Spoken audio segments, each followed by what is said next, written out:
Bring forth the ghost of parchment and quill. Summon the architects of language who built eternity with fragile ink. Before microphones, before spotlights, before spoken word knew its own name, there were poets writing beneath candlelight like prophets of breath and syllable. I speak now in the long shadow of William Shakespeare, where iams march softly through the ribs of language, to be or not to be. A heartbeat disguised as philosophy. And somewhere beyond the stage lights, John Donne still bends metaphors like gravity around two lovers, teaching us that distance is sometimes measured by the stretch of a soul.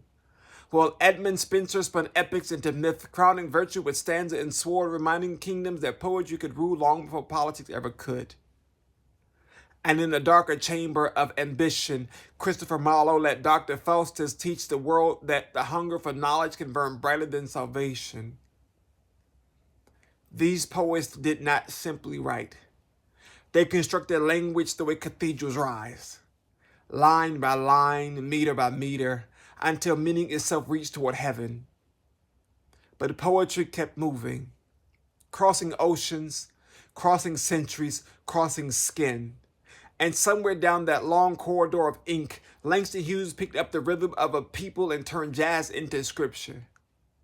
Then Gwendolyn Brooks taught language how to live in tight spaces, how entire worlds can exist inside 14 lines at a kitchen table.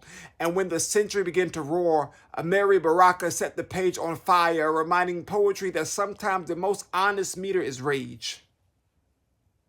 And somewhere between the ink and my voice, there was a man who saw something in me before I ever said it out loud.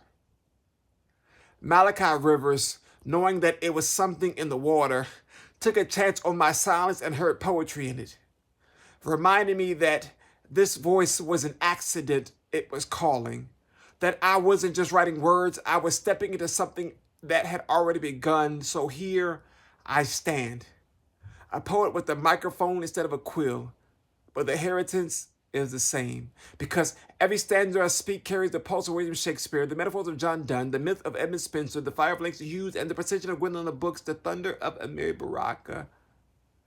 Their ink became oxygen, their lines became roads, their culture became the permission, and courage became my passion. And somewhere in that permission is the echo of Malachi Rivers reminding me, say it anyway. So when my voice rises in a room full of strangers, know this: I am not speaking alone. Behind every word